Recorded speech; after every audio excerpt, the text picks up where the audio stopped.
My husband, Brian, has always looked down on me and has thrown all the housework and childcare behind me. He returned from his job assignment away from his family, and he left his phone on the sofa and went to take a shower. As the phone rang, I glanced at Brian's phone and saw a message from a woman. I know the passcode. My heart skipped a beat as I read the message on Nora's open screen. Let's go on a date next month. It's our 10th wedding anniversary. Looking at the phone screen together, Connor spoke with a bitter expression. I sue him cheating. What? On the last day of the school trip, I spotted them. On the image displayed on Connor's phone, Brian was seen kiddling with a young woman and entering a hotel. A sense of emptiness washed over me. It seems like I've been cheated on for 10 years. I find Nora and Connor looking at me with concern as I sob. Soon, Nora and Connor express their anger openly. We'll show him hell and make him regret it. I won't forgive him even if he begs. And then my children's attack on my husband began. I'm Julia, a 50-year-old housewife. I've been married to Brian for 14 years this year. I met Brian through a marriage introduction agency. I was attracted not only to his stable income from working in a large company, but also to his refreshing demeanor and bright smile.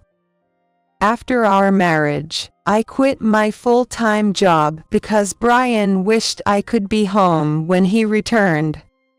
However, things changed drastically after we got married. Brian started looking down on others and would casually make hurtful remarks with a smile. While we were dating, Brian would gaze affectionately at babies in strollers and talk to me with passion. 2 kids would be nice, don't you think? 1 boy and 1 girl. That's the ideal. Yeah, it sounds lively and fun. However, despite having such a conversation, Brian dumped the baby care on me just 1 month after giving birth. I just returned from hospital, so I'm still not feeling well. If you're not good at housework, at least help with Connor's care. I desperately conveyed this, but he brushed me off with a bored expression. What are you whining about? Taking care of the baby is a mother's job, right? Besides, you're a stay-at-home mom with no job, so you should be fine even if you don't sleep. There's no way I'm fine. I feel so dizzy, and it's tough every day. Even so, you expect me to help while I'm working? That's ridiculous. Brian snaps. I'm earning the salary to support you guys. You're supposed to take perfect care of Connor and handle the housework. It's only natural for both of us to fulfill our roles. What's the problem? Of course, I'm grateful that you're earning the salary. I really appreciate it. But, Brian, you're Connor's father, right? Can't you at least take over things like giving him a bath or changing diapers, even just on weekends? As I tearfully pleaded, Brian glanced at sleeping Connor in the crib and uttered a surprising remark. I can't stand it, you know? What did you say? Well, babies, they're smelly and dirty, right? I'm a clean freak, so I really hate getting dirty. But I can at least hold him. I was dumbfounded, and he delivered another blow. Also, Julia, you look kind of grungy lately, don't you? What? He said with a somewhat exasperated expression as he frowned at me. After giving birth, Your figure got messed up, and you stopped dressing nicely. You're running around with your hair all disheveled, taking care of Connor. You don't look like a woman anymore. That's unavoidable, isn't it? I couldn't help but yell. Brian, you have no idea how tough it is for me every day. Feeding milk every 2 hours, rushing whenever I hear crying. I'm always putting myself second. That's the kind of life I'm living. That's just an excuse, isn't it? Actresses and all, they give birth and go back to work right away with their figures intact. They look gorgeous. It's just your lack of effort. Mocked in such a way, I was speechless. And then, some time later, when I expressed anxiety about Connor not eating his baby food, Brian bluntly dismissed it. It's because your cooking sucks. What? I have to put up with it every day. Babies are honest, you know. Laughing loudly, I felt like crying. While dumping all the housework and childcare on me, Brian constantly criticized me. Again and again, Brian would compare me to other women and criticize. The lady next door always looks beautiful, doesn't she? It's hard to believe she has a high school-aged son. She always has her long hair nicely done. Brian, enchanted, I retorted with a scowl. I also want to go to the hair salon for the first time in 6 months. Can you watch Connor? Then Brian raised his voice. No way! Why me? Just for half a day, please. Hey, you make time for things that matter to you. Brian said mockingly. Unlike you, I only have weekends off. You're not planning on taking those away, are you? Or making me work at home? I retorted, not backing down. Brian, you spend weekends going out or playing games at home, enjoying your time off, but I don't get any break, not even for a second. Well, that's what being a mother is all about. You're a father too, you know, and $30 a month for allowance is just too little. I can't even afford decent skincare products. Brian slammed his cup on the table. You're lucky to get any allowance at all, being unemployed. Don't talk back to me because I'm supporting you. That's why I've decided to manage the household finances. In our house, Brian is in charge of the money, not me as a housewife. I agreed without much thought when we got married, but soon regretted it. Because Brian absolutely refuses to show me his pay stubs.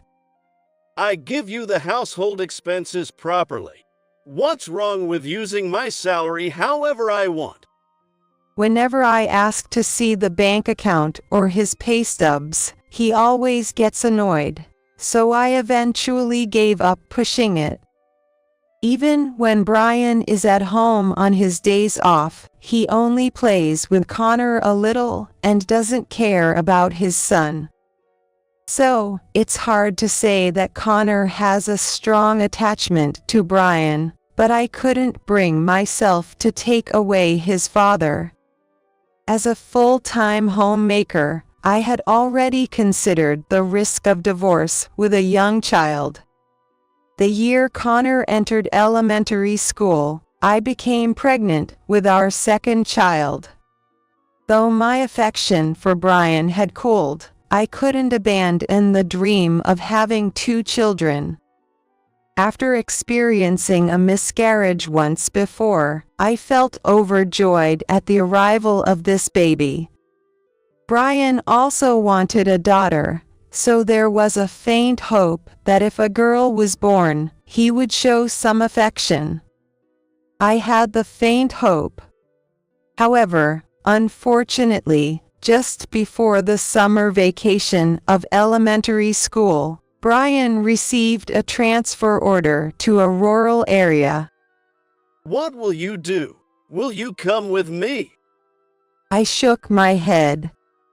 Connor has just settled into elementary school, and I have mommy friends here, so I want to raise the children here. Besides, I feel more at ease having my pregnancy progress monitored at the hospital where I was looked after during the miscarriage.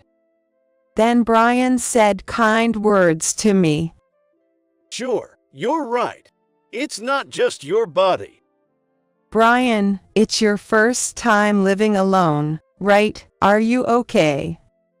Yeah, I'm fine. I'll just clean up as needed and buy frozen meal and deli food from the supermarket. With Brian's easy acceptance, I breathed a sigh of relief.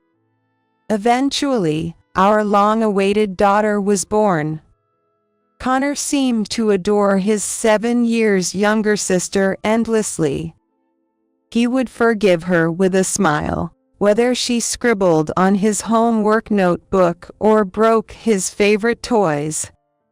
Nora also adored her gentle big brother. She would follow Connor around the house and mimic whatever he did. Even though she couldn't read, she would peek into Connor's children's books and disrupt his reading. She would cling to Connor's legs while he was preparing dinner and whine for attention. Even in such moments, Connor would patiently read children's books to Nora in simple sentences without getting angry, and they would do chores together that Nora could manage, like picking beans, trying to spend time together amicably. Being a single parent was tougher than I had imagined, but thanks to Connor willingly looking after Nora, we managed to get through somehow. Eventually, when Nora turned 4, she started attending nursery, and I resumed part-time work. A few years later, Brian returned from his job assignment, but within 6 months, he was assigned to another location. This time, he was to be deployed as the director of a newly established business. While that was good, but his presence as a father was still weak as ever. Despite being the long-awaited daughter, he would bring snacks or toys every time he returned, take photos together, but it was only until Nora began asserting herself. As Nora started to assert herself and became more attached to Connor, Brian began to show discomfort and started complaining. Why are you asking Connor to read even though I bought picture books for you? Come to me. She just loves her big brother, can't help it. Brian clicked his tongue and directed his anger towards me. Isn't Julia's discipline to blame?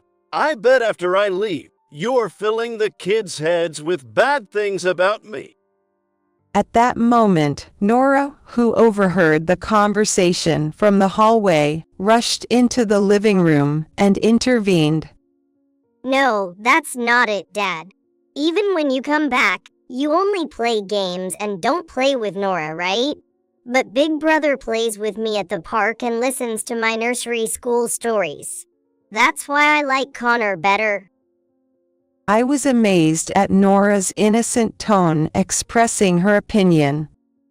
As expected of a girl, she's still in nursery school but acts so grown up. Beside me, Brian, whose fatherly dignity had been wounded, retorted with a flushed face. Oh, is that so? I hate bratty kids like you too. Hey, don't talk to your kids like that. Julia, it's because of your bad discipline. It's outrageous for kids to oppose their father. Brian, glaring at Nora and me, packed his bags and returned to his new assignment location. With his consistently arrogant remarks, It was no wonder Brian wasn't well liked by the kids. It was his own doing. Even if the kids didn't say it out loud, I could tell from their distancing toward Brian. The moment Brian returned home, he would sprawl on the couch, playing games on his phone or laughing at videos. Both Connor and Nora would emerge from their rooms upon his arrival. But when they approached, Brian would brush them off with comments like "shut up" or "I'm busy, go away," so they've stopped engaging with him lately. I couldn't understand why he bothered coming home every month when he had no intention of spending time with the family. However, the reason became clear at a neighborhood gathering recently, and I was dumbfounded. Julia's husband is on assignment in Washington, right? Coming home every month to see the kids, that's admirable. Connor and Nora must be thrilled. What a great dad. Well, yeah. I returned a vague smile. I endure being the talk of the neighborhood, but I wonder what the residents would look like if I were to lay bare the truth. School events don't matter to fathers. Nora's piano recital. Connor participating in a debate competition. You should handle those. Don't waste my precious paid time off on such things. He's a father, yet he spouts such lines. The children have grown up to be good kids, taking Brian as a negative example. Nora, attending the local elementary school, serves as a class representative, while Connor has entered one of the top high schools in the state. Inheriting Brian's intelligence, he's currently enrolled in the advanced class. He's a kind child who doesn't flaunt his intelligence like Brian or look down on others, but rather, he's considerate of his family. Nora, lively and assertive, also serves as a class representative and has many friends. It's surprising how different their personalities are, considering they are siblings. As autumn approaches, I purchased a black Boston bag and a large backpack. Connor will use them on his school trip. Dad also lives near airport, right? We might run into each other somewhere. Even if he doesn't particularly like Brian, it seems he enjoys running into his dad by chance. Connor left in high spirits, but when he returned 4 days later, he seemed oddly subdued. He gave vague responses whenever Nori asked about the trip. And after dinner, he hesitated to speak when he approached me washing dishes, eventually giving up altogether. What's wrong, Connor? Oh, it's nothing, just tired, so I'm going to bed. All right then, good night. Good night. He slouched his shoulders, wearily climbed the stairs, and quietly closed his bedroom door. He remained withdrawn for a while after that. As the end of the month approached and Brian was due back, Connor remained holed up in his room, appearing more sullen than usual. It was unusual for the usually mild-mannered Connor to act this way. During dinner, I suddenly suggested to Brian, "Taking the plane back home must be tough. How about I go to Washington for a change? I can cook meals and tidy up your room for you." Upon hearing this, Brian's expression changed. For some reason, he hastily refused. No, it's fine. You're busy too, right? Don't worry about me. Is that so? I felt a sense of unease. A wife should take care of her husband. How could someone who's so insistent about that say something like this? After dinner, while Brian was taking a shower, his phone rang. A message appeared on the phone he carelessly left on the sofa. I casually glanced at it and held my breath. It was a message from a woman. Brian, you're probably spending time with your family now, aren't you? I miss you. From the content, she seemed to be his suspected mistress. Her name was apparently Emily. Nora, who sighed just like me, picked up the phone. I know the passcode. Hey, don't do that. It's not right to snoop around in someone else's phone. When I scolded him, Nora smirked. It's okay. Dad takes a long shower. That's not it. That reaction definitely means he's cheating. As Nora punched in the passcode on her phone, Connor came downstairs. We all looked at the message app screen together.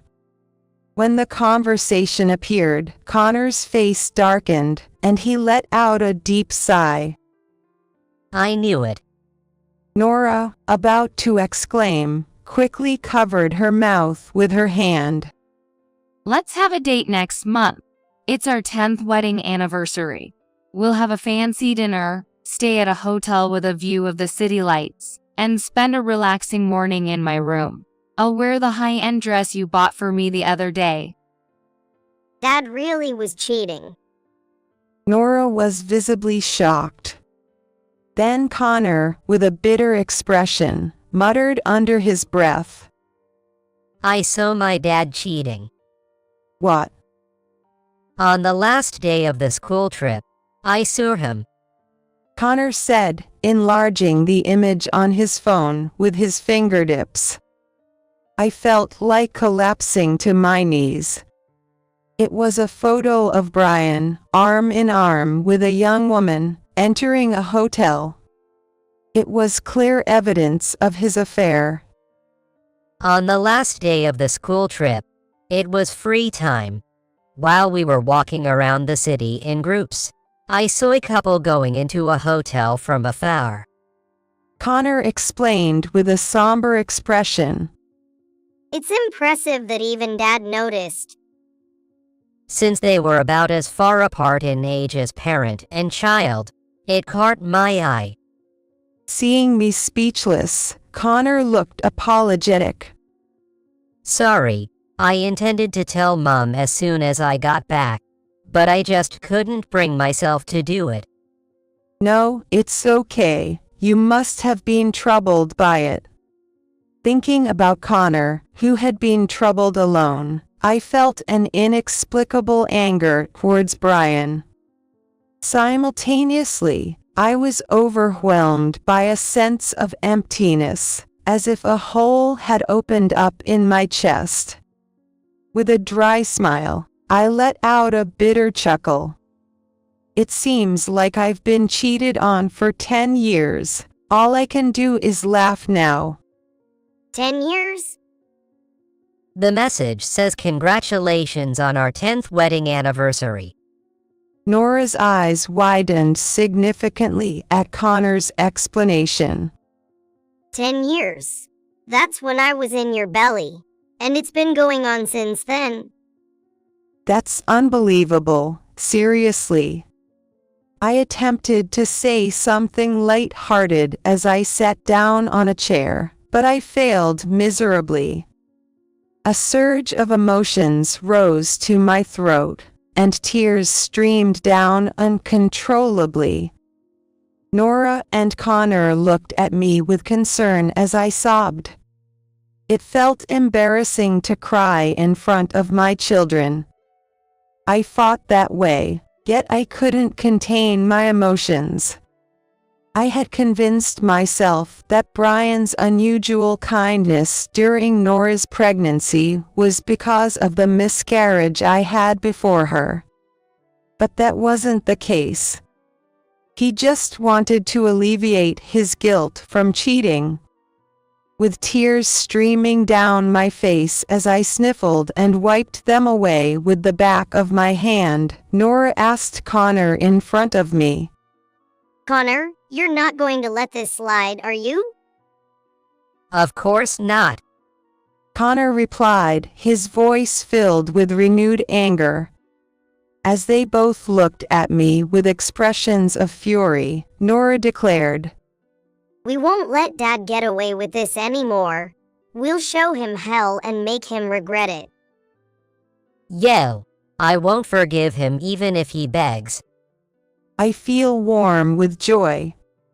Despite the insensitivity of it all, I felt reassured by the solidarity of my siblings. It wasn't the time for me to cry and sob. I reminded myself that I needed to become stronger. Sensing Brian's presence as he exited the bathroom, I fled to my bedroom. I knew that if I were to face Brian, I would end up accusing him of his infidelity. Connor and Nora are planning revenge, and I can't mess this up. Mom is feeling sick. Oh, did she eat something weird? I heard this exchange from downstairs. Later, Brian left for Washington again, without showing any concern for me. Then, the next month came around. On the eve of the day Emily referred to as their 10th anniversary in a message, my kids and I flew to Washington. We checked out of the hotel early the next morning and waited for Brian and Emily in front of Emily's apartment. After about an hour, Brian and Emily arrived from across the street. Seeing Brian's sloppy smile while holding hands with Emily filled me with intense disgust. Emily, wearing a high-end dress, looked surprisingly beautiful for a woman having an affair with a middle-aged man. Despite being young and having plenty of options, I couldn't help but wonder why she chose Brian. Their pairing, with an age gap like parent and child, was quite conspicuous, and Connor noticed it immediately, which didn't surprise me. Brian, with a beaming smile, froze when he saw us standing in front of the apartment entrance. His color drained from his face in an instant. Oh, why? He tried to come up with excuses while disentangling himself from Emily's grip, but he couldn't find the right words. Who are these people, Brian? Do you know them? Emily asked in a nasal tone, then seemed to realize. Oh, maybe your wife and kids. Well, coming all the way to Washington is so over the top. Brian, giving up on excuses, hoarsely asked. How did you find out about this place? During the school trip, I saw Dad and her entering a hotel. I followed you after you left and ended up here. Connor explained with a grim expression. So, we know everything. There's no point in making excuses now, Dad.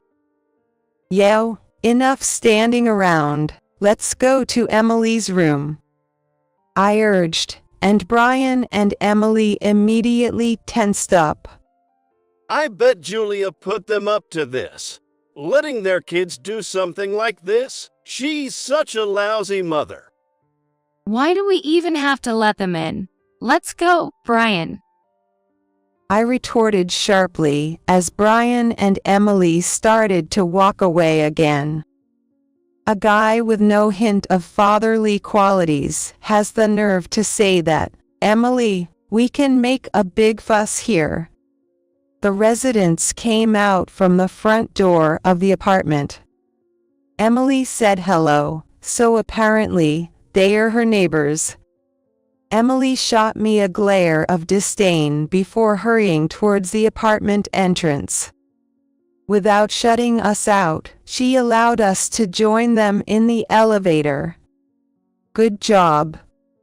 I nodded along with Connor and Nora, giving them a thumbs up in return. When we entered the apartment, Megs and bowls for two were lined up in the cupboard. There were even toothbrushes and razors that appeared to belong to Brian in the bathroom. Seated on the living room sofa, I spread out the investigation report handed to me by the private detective on the table. Brian, looking astonished, remarked, You hired a detective? "That's right. Thanks to that, I found out something interesting," I replied with a smile directed at Brian and Emily. "You two have been cheating for 10 years. That's right. And you have kids, too." There was a momentary pause, but Brian quickly confessed. Yeah, that's correct. "And are you paying child support?" Of course, I have to take responsibility as a father. I felt like throwing the teacup at Brian's smug face. "How dare you say that, even though you didn't parent Connor or Nora?" But Emily, you don't want to get married, do you? Brian asked with curiosity, and Emily looked up at him with a coy glance. I'm happy just being with Brian. Titles don't matter to me. He knows that I'm the most important thing to him. That's so adorable about Emily. Brian said, ignoring my obvious disapproval, and pulled Emily closer, a smug grin on his face. "But Emily's most precious person is not Brian, right?" Well, of course. My daughter is also important. "No, I mean this guy. You married him because you love him, right?" Emily froze in response. "That's because I had arranged several photos on the table." In one, Emily was handing a black briefcase to a man wearing glasses and a suit in front of an impressive house gate. There was also a photo of the man kneeling down and smiling at a young girl. From the composition, it was evident that these were candid shots. Who's this guy? Brian tilted his head in confusion, and I enlightened him. "That's Emily's husband." What? "Oh, you didn't know. Emily got married 5 years ago." Brian's mouth hung open in shock as he stared at Emily incredulously. Wait a minute. You're kidding, right, Emily? Brian was speechless as Emily awkwardly avoided eye contact. I glanced at the investigative documents about Emily and summarized them briefly. "I see, her husband works for a famous multinational corporation. He used to be stationed in the UK, and now he's on an overseas assignment in Germany. That's impressive." He's an elite cool. Nora chimed in. She stayed in the US to enroll their daughter in a private kindergarten, or was that just an excuse? And she actually wanted to continue her relationship with Brian. "You're lucky, Brian. Looks like you're being taken care of." Brian glared at me resentfully, his mouth opening and closing without forming any coherent words. It seemed like Emily being married came as quite a shock to him. You have a nail salon at home. Wow, living the high life, huh? No, it's not like that. Emily retorted, visibly agitated. Well, if you have the startup capital, you can open one at home, right? Both Nora and Connor, sticking to the script, cornered Emily, trying to expose her flaws, Yeah, exactly. At first, neighborhood housewives and mom friends came, but since her skills are mediocre, she got bad reviews, so they're closed. What a pity. How rude. Sales may be mediocre, but I still get occasional clients. As Brian, sitting next to her, started to look more and more grim, Emily seemed oblivious. Emily, is it true that you were married? Emily, facing Brian, momentarily flinched at his stern tone, but quickly softened her demeanor and apologized in a submissive tone. I'm sorry, Brian. I kept it from you until now. But my feelings for you are sincere. But, Emily. Hey, look, her daughter is so cute. Shh, can you guys keep it down for a bit? I, along with Connor and Nora, leaned in to look at her daughter's photo, letting out excited sounds. Hey, she really looks like someone. Emily's husband, right? Yeah, totally. She takes after her dad. Brian's eyes widened. Snatching the photo we were looking at as if to confirm, he trembled as he gazed at it. And no wonder, the picture of Emily's husband and daughter standing side by side was like looking at identical twins. My husband and Brian look so alike. So, it's no wonder our daughter takes after my husband. As Emily started making this absurd excuse, the kids and I burst out laughing. Emily's husband was fair-skinned, slender, with a gentle demeanor. Brian, on the other hand, has a chiseled face, tan and muscular body. Finding common ground between the two was a challenge. Why don't you just admit it? She's not Brian's, she's your husband's. As I said this, stifling laughter, Brian muttered in a somber voice, still hunched over beside Emily. I've been shelling out $800 a month in child support for someone else's kid. $800, that's double the going rate. Brian, the show-off that he is, probably nodded with a smug expression. Thinking he could fool me since he controls the household finances. With a solemn expression, Brian continued, I pay the rent for this apartment. Then there's my daughter's ballet lessons, her clothing expenses, even bought her the latest gaming console. I was told she couldn't spend much time with me because she stays at her grandparents' house most of the time, and I just accepted it. Brian's face was turning red all the way to his neck. And all of that vanished into the stupid nail salon startup capital. In a menacing tone, Emily flinched momentarily, but quickly retorted, What's wrong with getting money from a rich guy? It takes money to make dreams come true, you know?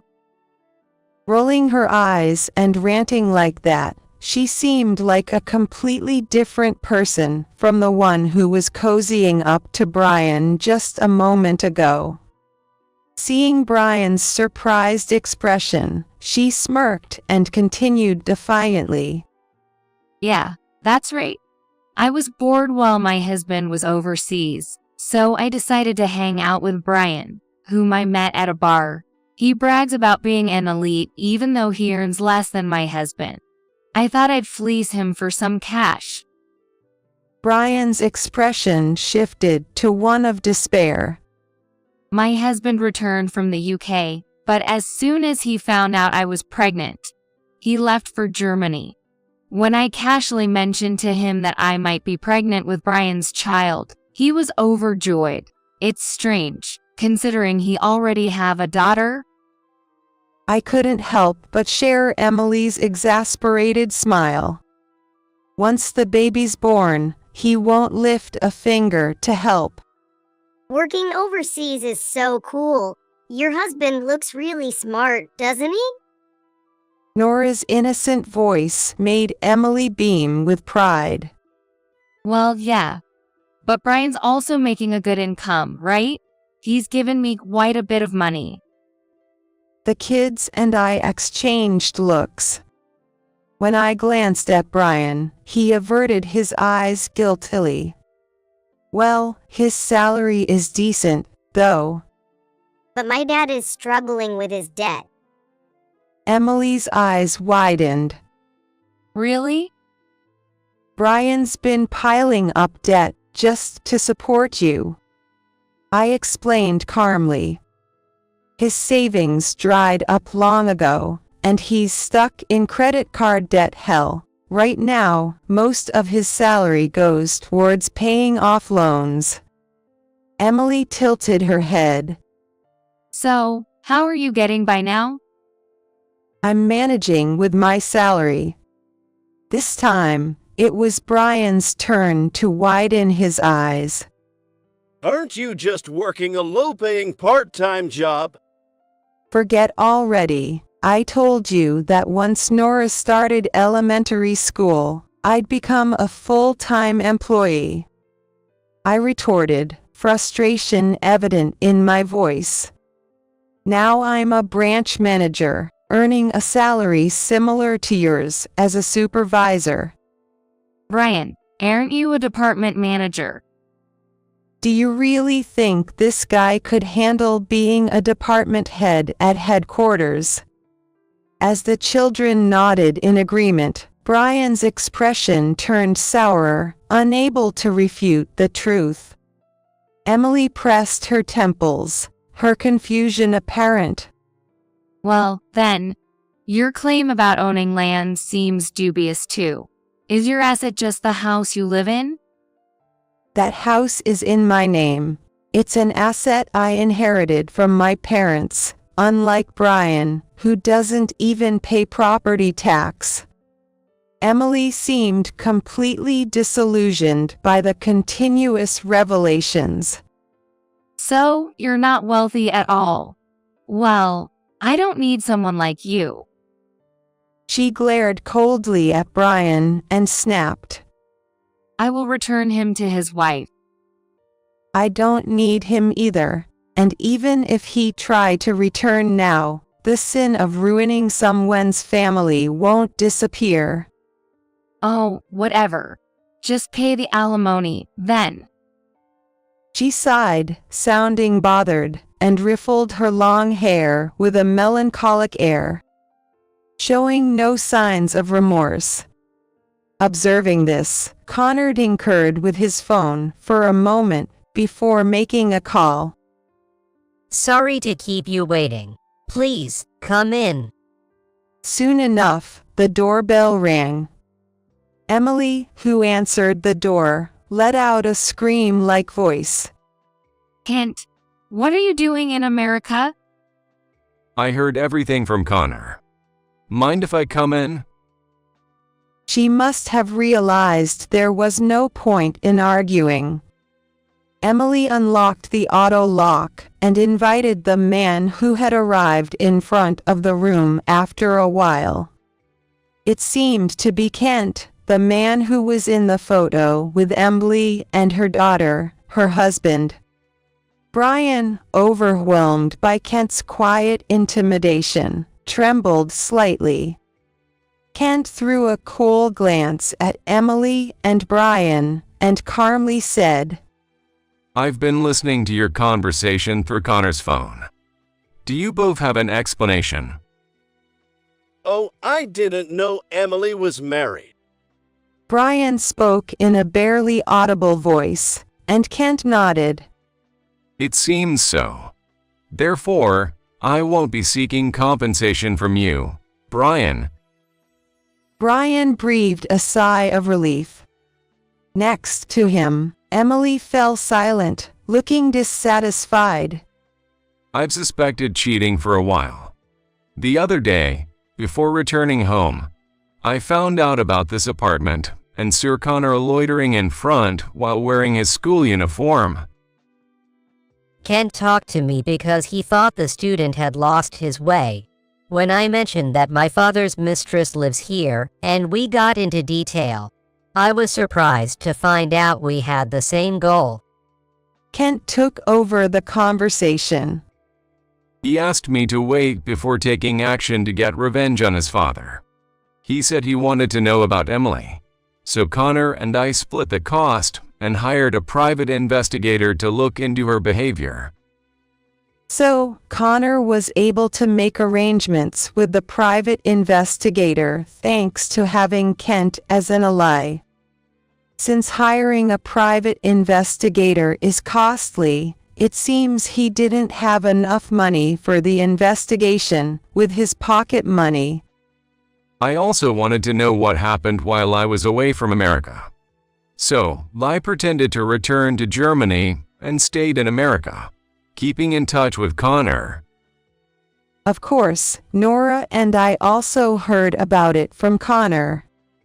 I thought it would be best to have him come out last and deliver the final blow to Emily. Sure enough, Emily turned pale and held her head in her hands. Emily, let's get a divorce. I'll take custody of our daughter. If you love money that much, cozy up to some CEO and get remarried. I'm already 30 years old, you know? It's not easy for me to remarry. Besides, without your salary, how do you expect me to live? Emily clung to Kent, looking like she was on the verge of tears. Kent gently released Emily's hand and spoke frankly. You should work hard and support yourself. Depending on a man for money won't lead to a stable life anyway. Kent turned to me, Connor, and Nora, and apologized. I apologize for the trouble my wife has caused. You don't need to say that. It's okay. I replied, so. Since you three need to talk things out, we'll take our leave. Yo, that's a good idea. We got up from the table and headed towards the entrance. Then Brian, who followed us, apologized to me at the door. Julia, I was wrong. Please forgive me and don't divorce me. Why don't you want a divorce? Nora asked curiously, and I explained. Because he wants me to take over his debts for him. Brian's cheeks stiffened momentarily. Seems like he hit the nail on the head. You idiot. What do you think of Mom? Nora scolded Brian in a fierce tone. We don't need a father like him. I'm cutting ties. I agree with Nora. I won't forgive you even if you apologize. Connor added angrily. I'll send the divorce papers to you tomorrow. Fill out the form and submit it. But, hey, wait. Brian whimpered as the door closed in front of his face. According to what Connor heard, Kent indeed delivered the divorce papers to Emily as he promised. Of course, he also demanded alimony and won custody of their young daughter. Being kicked out of their splendid mansion, Emily sought refuge at her parents', only to face their fury. For the time being, Emily repaid Kent and me the lump sum alimony using money borrowed from her parents, and now she's working multiple part-time jobs day and night without rest to repay her parents. Additionally, Brian hesitated to submit the divorce papers to the authorities, even after I sent them to his apartment in Washington. He was serious about making me pay off his debt. I sent him a message asking him to file the divorce papers soon, and he responded with a furious response. Please, reconsider the divorce. Don't you need me? You'll regret it if you leave me. He was so persistent that I had to inform him through a lawyer that if he continued to drag his feet, I'd take him to court. Finally, he seemed to give up. Brian filed for divorce and transferred the alimony to my account. Although the reason for the divorce was kept secret at work, once a close colleague leaked it, it spread throughout the company like wildfire. Feeling uncomfortable, Brian quit his job and now supports himself with part-time work. He's been estranged from me and the children, toiling tirelessly every day just to repay his massive debts. There's no joy in living. He complains to his colleagues. Feeling lighter without Brian, I've been spending busy yet fulfilling days with Connor and Nora.